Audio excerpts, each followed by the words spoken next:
উত্তরবঙ্গ উন্নয়ন মন্ত্রী উদয়ন গুহকে হোয়াটসঅ্যাপ মারফত 5 কোটি টাকা 10 দিনের মধ্যে দেওয়ার দাবি জানিয়ে চিঠি পাঠালো কেএলও সংগঠন। ইতিমধ্যে বিষয়টি জানতে পেরে কোচবিহারের পুলিশ সুপার ও দিনহাটা থানায় অভিযোগ জানিয়েছেন মন্ত্রী।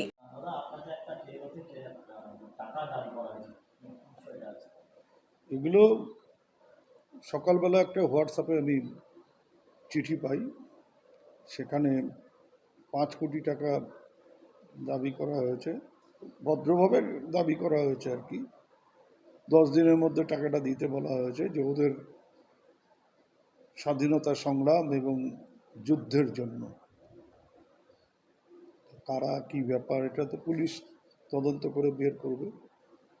তবে এই ধরনের অনেক চিঠি এর আগে অসমে বিজনেসম্যান এবং কিছু পলিটিক্যাল লিডারকেও দেওয়া হয়েছে,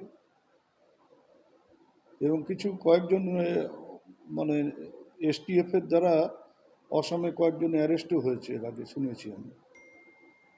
তো এটা আমি এসপির নজরে নিয়ে এসেছি। আমি আজকে অফিসে যাব, অফিসে গিয়ে এই ব্যাপারে একটা লিখিত কমপ্লেন করব দিনহাটার আইসির কাছে।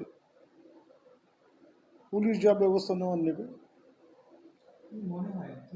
এখন অনেকগুলো ব্যাপার হতে পারে, সত্যি সত্যি কেএলও হতে পারে, বা কেএলও লেটার প্যাড ইউজ করে ফেক কেউ হতে পারে, বা অন্য কোনো পলিটিক্যাল পার্টি ভয় দেখানোর জন্য এটা করতে পারে।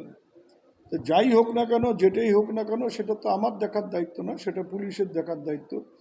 পুলিশ বের করবে খুঁজে যে এর সাথে এর পেছনে কি আছে। আমি ফোন নম্বরও জানিয়ে দিয়েছি, এবং ওখানে লেখা রয়েছে কোচ আর্মি, যে ফোন নম্বর থেকে হোয়াটসঅ্যাপটা এসছে, যে মোবাইল নাম্বার থেকে, সেটা কোচ আর্মি বলে একজন পাঠিয়েছে, এবং সেটা আমি এসপিকে পাঠিয়েও দিয়েছি। 5 কোটি টাকা 10 দিনের মধ্যে দিতে বলা হয়েছে।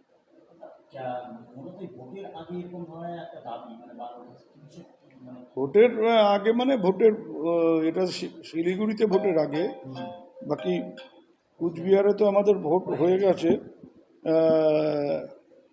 এখন আমি বাইরে কোথাও প্রচার যেতে পারি যদি রাজ্য পার্টির থেকে বলে।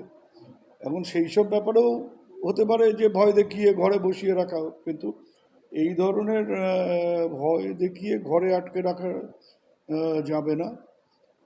কিন্তু তবু বলবো যে পুলিশের এটা তদন্ত করে বের করা উচিত, যে কারা আছে এর পেছনে, কি উদ্দেশ্য নিয়ে এটা করা হয়েছে। নজরবন্দি তো আমাকে করা হয়নি, করবার জন্য দাবি করা হয়েছিল, এবং সে মামাবাড়ির আবদার বলা যেতে পারে।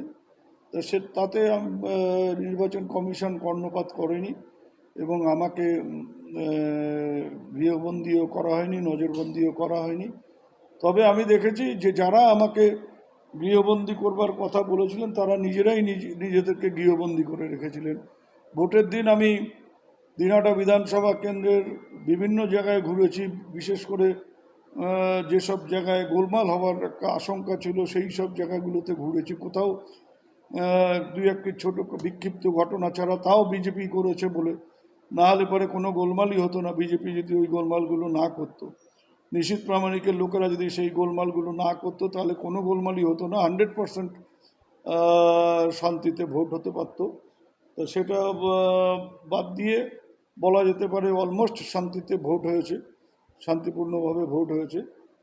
কাজেই এসব করে কিছু করা যাবে না। তিনটে আসনেই আমরা জিতব। যে 3টে আসনে ভোট হয়েছে, 3টে আসনেই আমরা জিতব। আমরা উত্তরবঙ্গে 2019-এ এবং 2021-এ বিশেষ করে আমরা কুচবিহার, আলিপুরদুয়ার, জলপাইগুড়ি খুব খারাপ ফলাফল করেছিলাম। সেই জায়গার থেকে এবার আমরা বেরিয়ে আসবো, এটা আমি বলতে পারি।